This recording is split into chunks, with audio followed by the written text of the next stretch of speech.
right. So, welcome to AI Hard Hats, the podcast where we talk with real professionals in construction, roofing, and real estate about how technology and AI are changing the way we work. I'm your host, David Slivinski. Today, I'm joined by Chris Daniell from Daytom, a 60-year-old privately held real estate firm managing real assets across California and Texas. Chris, thanks for joining me.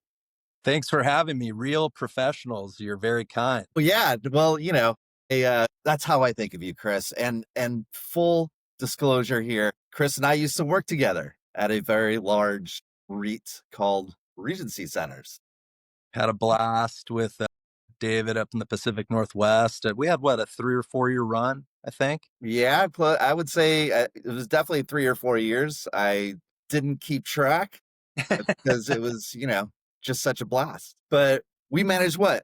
1 million+ square feet in the greater Seattle area. Yeah, I think between Seattle and Portland, it was north of two, actually. But yeah, such a special time to up there for city of Portland. Things have obviously changed a little bit since.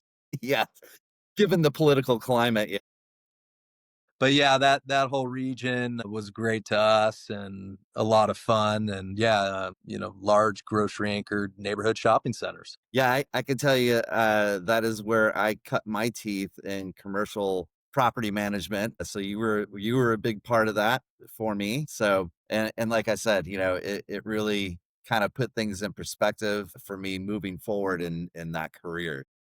Happy to be a part of the journey, and we had a rock solid team, that's for sure. That is for sure. Before we dive into any tech or anything like that, uh, tell the listeners a little bit about your background and what Daytom focuses on. Yeah, so I've been in the commercial real estate world for 20 years now, believe it or not, and a heavy operational background on property management that has kind of evolved over those 20 years, just with exposure to different projects and kind of fulfilling different roles with whatever company I was with. So again, heavy on the property management background, but do it all. Leasing, heavily involved acquisitions, dispositions, project management. We've built some big boys out of the ground and redeveloped some big projects over my career. So really, and I heard a former leader at a company say it once, we want real estate people, not just a property manager, a development guy. We want real estate people that know about all the facets of the industry and what we do. So I feel like I can be dangerous, in all those areas, given the amount of time I've been involved in the industry and the exposure I've had. As far as Daytom, you mentioned it earlier, small private family-owned group, been around for a very long time. We've got at around 14 assets right now, primarily California and one in Texas. And these are retail properties of different statures, all the way from a standalone Starbucks all the way up to 100,000 square foot neighborhood shopping center. So kind of across the board. Retail is what we do. We've owned and operated offices historically as well, but we're 100% retail at this time. When I say small, there's probably 5 of us at full speed. We have a lot of fun, very versatile, nimble, quick decision making, which is refreshing for me at this point in my career. And I've been with them for 8 years, coming from the large public, private companies. They have to have protocols in place, of course. Things take time, but I literally walk into the president or the CFO's office here and say, I recommend this. And they say, go for it. So we're very nimble. Nimble is the word I would use. Yeah. No, that's nice to have that small atmosphere and being able to make quick decisions, especially in this business. I think that is key. Another previous mentor of mine also said, what we do is not rocket science, but we want to do it really well and have fun. And so we definitely do that here at Daytom. Yeah, man, I couldn't agree more with that. You said something that was interesting about, having a full background in real estate as opposed to just focusing on property management, asset management, or accounting or any of that kind of thing. It sounds like you kind of have your hands in just about everything that real estate has to offer, especially in a small office like this. Yeah, no, and that's what keeps it exciting and stimulating. And, real estate was a developed love for me. I was supposed to be a sports broadcaster previously. I For the chased that. Raiders, right? Huh? For the Raiders. Play-by-play for the Raiders. Yes. I chased that dream for about 3 years out of school and ended up getting jobs consistently behind the camera. I guess I have a face made for radio. It was an absolute blast. It took me all over the country. Exciting work, but wasn't what I set out to do. So kind of fell into real estate, and I would call real estate a developed love for me. I truly love it. I love what I do. I like the challenges. I like quarterbacking resolution to issues. I like the people facing aspect of it. So it's treated me and my family very well for the 20 years. Yeah. Big push these days for retail shopping centers, and in particular having that omni-channel retail lease structures. Have things changed in that realm? And like expectations for clients? Yeah, I mean, as the world changes, businesses change, and then the agreements that essentially dictate our relationships with those businesses changed, meaning anywhere from where we're getting or collecting gross sales from a business and ideally also collecting percentage rent if they're really proving successful and hitting thresholds that are stipulated in those agreements. All that language has changed alongside the omni-channel that you mentioned world, which a business is not going to last very long, in our opinion, if they don't have all the different components that is omni-channel down, meaning the brick and mortar obviously got to be there, is not going away, in our Right. opinion. Certainly different categories have been affected by online, which would be the next component. The phones in everyone's hands is a whole nother component. Being able to order something, have it delivered, or order something and pick it up at your shopping center. All changes that we're trying to keep up with, and it's exciting. I mean, it's essentially satisfying a modernized appetite and expectation of the current consumer. So seeing that adaptation and seeing progress, and um, there's winners and losers too, though. I mean, if you're resistant to it, you're going to fall behind pretty quickly. But yeah, going back to the agreements, defining gross sales has changed because you could receive a call in it, or receive a notification, and it's an online order. Does that count against that store? Uh, Are they fulfilling an order from another store? So it just gets there's legal jargon to accommodate all that, but and you have to come to an agreement. What's eligible, what's not, percentage rent. And then beyond that, it's like I just said, someone ordering and picking up at the store. All those newly striped and signed spaces at a shopping center saying, to go or pick up only or mobile order, whatever it is. Landlords need to accommodate that as well. So it's yeah. changing configurations in some cases to your common areas. And then you're also having to be mindful of exclusivities with others, when you're making these decisions and coming to an agreement. So little things like that have been in concert with these kind of larger macro changes. Yeah. And we're adapting just like the businesses are. Yep. Yeah. I can imagine a lot of that change with COVID bringing in, having to pick up orders at the store, ordering Delivery. online. Yeah. Yeah. Just we had to figure out how to not have contact with each other there for a while. And survive still. Yeah. God, it doesn't even feel real thinking about it today. And Daytom as a company was quietly blessed based on the makeup of our tenant roster, Uh, meaning we had full service restaurants, but not a high volume. And even in those cases, we allowed them to come out into the parking lots and fence it off and continue to generate sales when they're allowed to.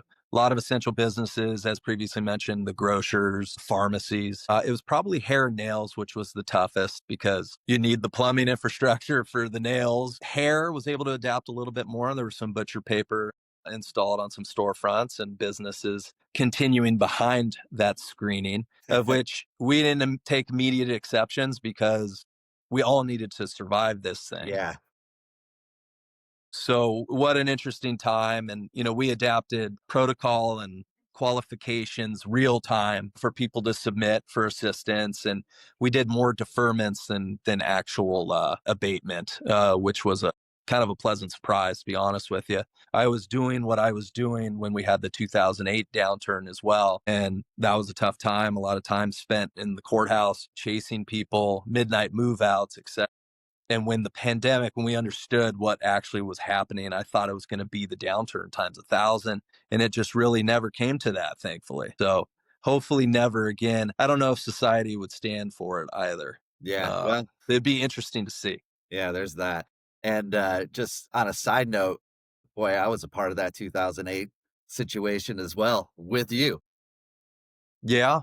Yeah. No, it was, we would, and being in California too, we're working in California during that time as well.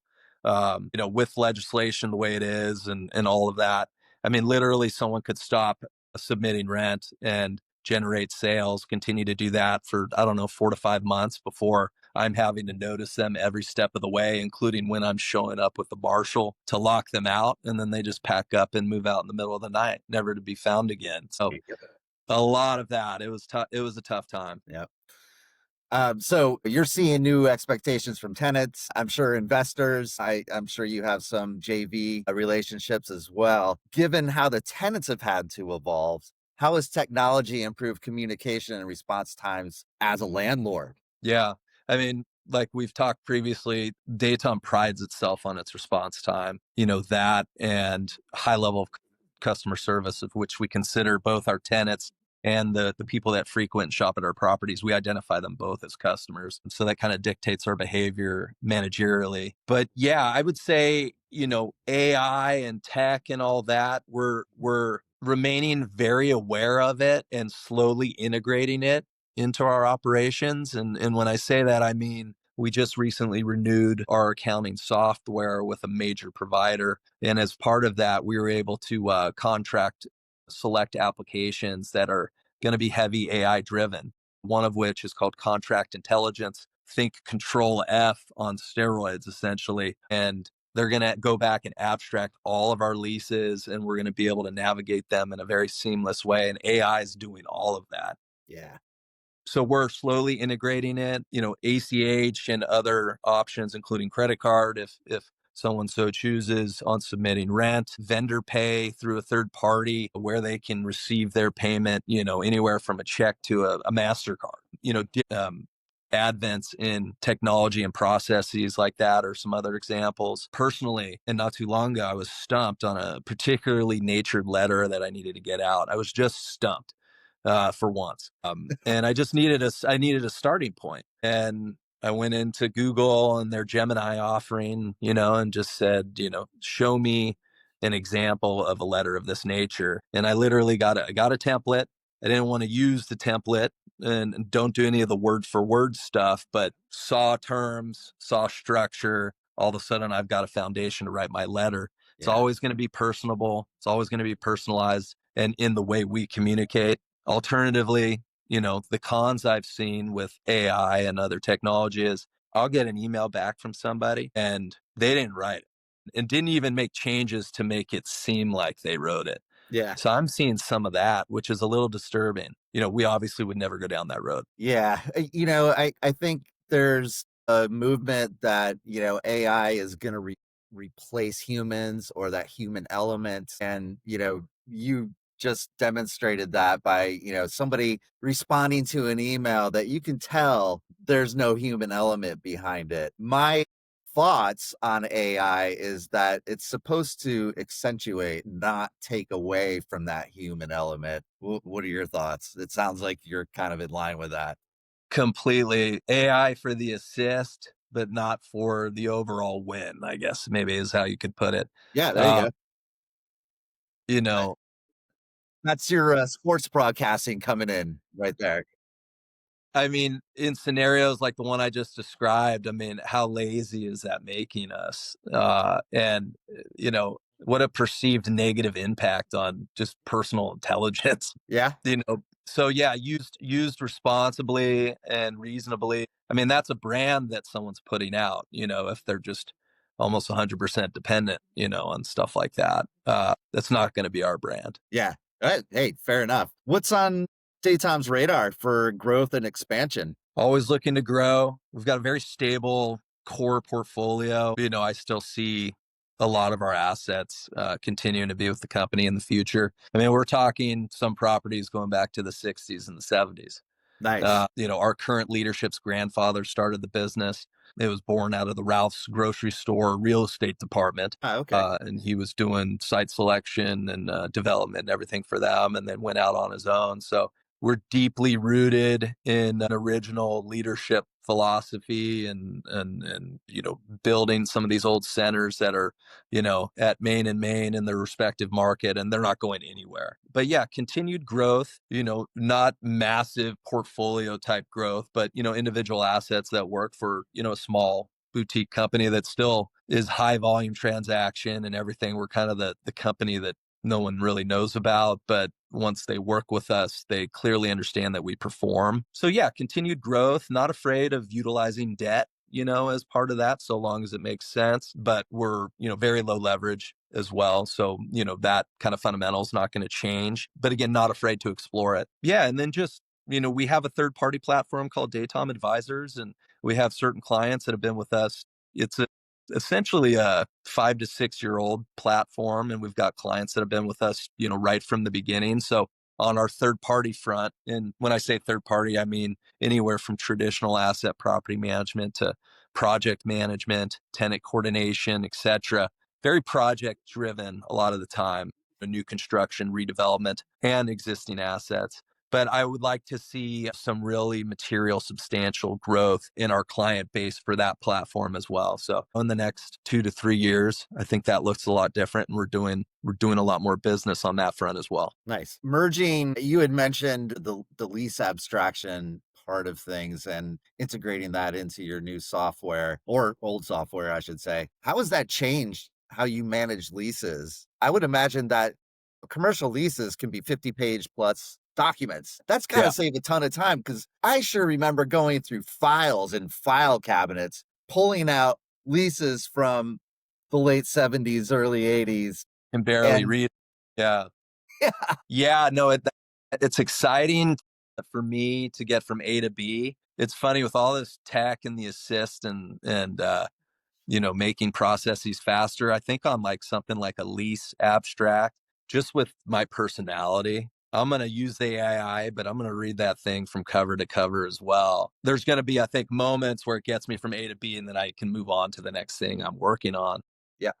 I mean, it's like the familiarity, the personally seeing it, and even touching a page and flipping it, that still means something to me. And maybe that's a personality driven thing, but it's also, it'll have my pair of eyes plus the AI pair of eyes, if you will. And Mhm. then I'm completely comfortable at that point. So it's going to be, yeah, used selectively to keep things moving and keep things fast. Our Daytom human touch is still going to be there as well. How about accounting? Like, where would you like to see things go technology wise in that realm? Because as asset manager, you're obviously dealing with the financial end of things, rent rolls, percentage Yeah. rents, like you had mentioned earlier. What do you see as that would be helpful in that realm to kind of make your job easier? Yeah, it's an interesting question on the accounting front. I think just maybe is something as simple as the search bar, within the software. And if that is uh, AI capable, and just typing in a keyword, and whatever lease and whatever account, and just getting from A to B faster. Yeah. I'd have to think about that question a little bit more. And we've been less exposed to, how accounting and obviously lease administration is changing dramatically, but how property level accounting and reconciliations can change with the help of AI. Really, just if it can expedite a process, we're all for it. Yeah. That this company being as old as it is, meaning over 60 years old, has evolved over those decades, as you can imagine, Yeah. including when I arrived here 8 years ago, they were still sending out paper rent statements. I took a quick I took a quick look at our mailing and postage line item from the previous year and said we can save $7,000 or $8,000 today by moving to paperless. So we moved to paperless. Over time, just physical rent checks coming in. The tenant, which again we identify as a customer, wants to pay differently, or at Yeah. least wants the option to pay differently. So Yes. then bring in ACH, and not only ACH, the credit card, as so long as they're up for the fees, some people want to pay that way. So all these little different examples in kind of evolving, as part of that larger modernization of the company. And I feel like we're there now. So Is that something that's handled through your website, or how do you handle like credit card transactions? it'd be through our accounting software provider. And so this is just a new capability for them. And so long as we set it up properly and get all the accounts and stuff organized, it's an offering that's now there for our tenants, and we had ACH and other forms of payment in place prior to us rolling it out to the whole tenant roster, but it was only where we were required to per an agreement, meaning the Starbucks of the world, the PetSmarts of the world. And so we were required to do it there. But now we're all in and offering it to everyone in our portfolio. Nice. So, given all of this information, what do you feel Daytom's 5-year outlook and modernization looks like? And advice for people? Yeah. Again, some things we're in the middle of right now. Like I stated, the contract intelligence, some of the other applications that we're onboarding with our accounting software. But I would say, in the next 5 years, all those processes and scopes of work, if you will, are just completely refined. And let's see what's new between now and 5 years, right? And be open to it. And that would be my advice for peers would be, don't fear the reaper, if you will, that is AI, but I like be it. fully aware and embrace what's going to be practical to your specific business.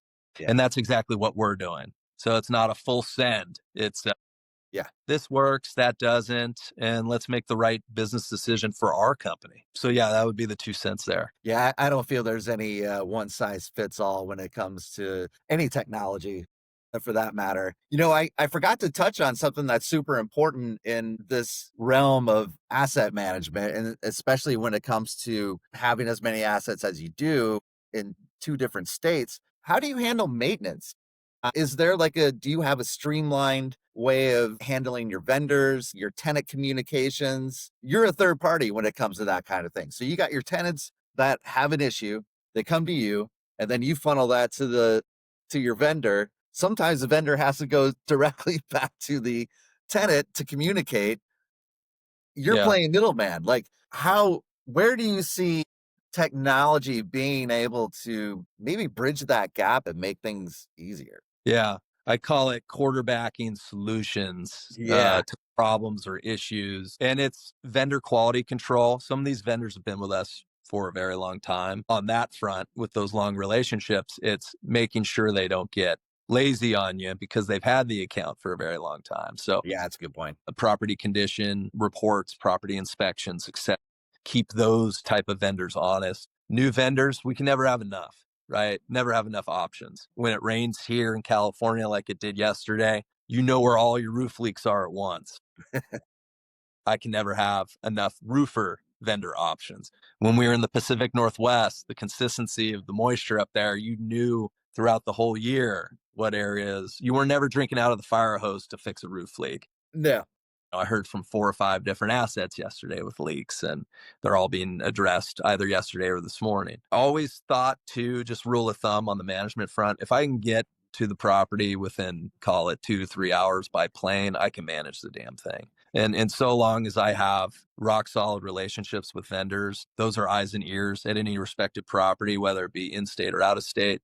That's worked very well for us historically. So that's how we handle that. As far as technology, I mean, you can never forget that the phone's still there. And when you've gone back, 15 plus times in an email thread, pick up the damn phone, right? Yeah. I'm guilty of it too sometimes. I would still say email as a form of communication is how things just fly around and get done in a very expeditious manner. When I run into a vendor who doesn't check email very often, they're either maybe not with us for the long haul ultimately, and or I'm picking up the phone and texting, etc. Um, yeah, really just all the different available forms of communication. Again, email still seems to be king from my perspective. Yeah, I don't know. It's a great question that I don't even want to try and be an expert on answering. As technology changes communication, we'll look at all that and and understand our audience. And if we need to make changes, so long as it still works for us, we'll make those changes, and how we interface, etc. Yeah. Yeah, email king. I mean, I got into the office probably an hour before this get together, but I don't know, 20 to 30 emails have already flown around and things are getting done. And so long as I have this phone in my pocket, things are getting done. That's part of the business. Also have to strike a balance too, with family and breathing. And another former leader at our former company said QTR, be mindful of it. And QTR means quality time remaining. So if you're at Very, the office 2 hours, later than you need to, and that's 2 hours you could have spent with your family, be mindful of that. very good advice. I like that. QTR, man. Yeah, I like that. And man, does that like just span everybody that is in Any any sort of category. a corporate situation, a demanding job of any sort. That is super important to keep Can't in lose, mind. can't lose sight of, No, and whether you're a single person and it's the personal time that's going to keep you, in a good place, or wife and kids, you can't get that time back. Yeah. Strike the balance. very true. Boy, and what a great piece of advice to kind of wrap this all up, right? What do you say property management, real estate, just in general? What do you think that looks like 5 years down the road? Do you think things are going to drastically change or remain somewhat the same with some improvements? What are your thoughts? I think there's a core in place for brick and mortar retail that's not going away. I think the grocery anchored sector, open air shopping center, has proven that over a lot of different cycles, whether it be the downturn, the pandemic, or just general fluctuations in market conditions, interest rates, etc. People always need to go to the grocery store. They got to buy food. Yes, you can get a lot of this stuff delivered now, but you can't feel that bruised produce and put it back and it just gets delivered to you and you're stuck with it. So I still think the consumer needs the in-person experience, and there's going to be some items that are clockwork. Yeah, paper towels, toilet paper, whatever it is. Yeah, keep those coming to the house and I'll bring them in off the doorstep. But you want to get good produce, good meat, etc. Other things maybe that you can't get online potentially, that store's right down the street waiting for you. And I don't think that store is going anywhere. So I think retail going into the future, very resilient. I think it's more about the makeup of who's in that center. When people are building, which no one's building right now, which is actually benefiting us greatly, meaning the little or no vacancy that we do have is going for very, very high rent because there's no new supply right now. Thank construction costs and interest rates for that. It's the makeup of the center. And then the volume of the shop space around the anchor, around the grocer, around the soft goods guy, the TJ Maxx, the Marshalls. We used to build 20 to 30,000 or more of shop space. You don't need that much. You're going to end up with vacancies, 10 to 15,000 feet, right configurations, food and beverage, daily services, daily needs. You fill that out around an anchor. I think that's the new look of the center. So there's the big giants and lifestyle centers, those are going to be there, right? But your neighborhood center, I think, is going to get a little bit smaller, and there's going to be a lot more creative, strategic thought on how you tenant those properties. So I see that continuing, specialty fitness, etc. Yeah, it's going to be a tenant makeup driven thing, business makeup driven thing. Well, Chris, man, Could talk all day with you. yeah, I mean, not only do you have a ton of insight, it was just a pleasure to talk to you.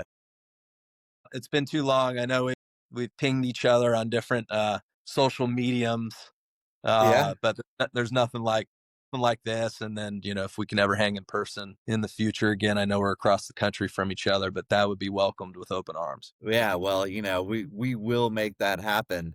Let's do it.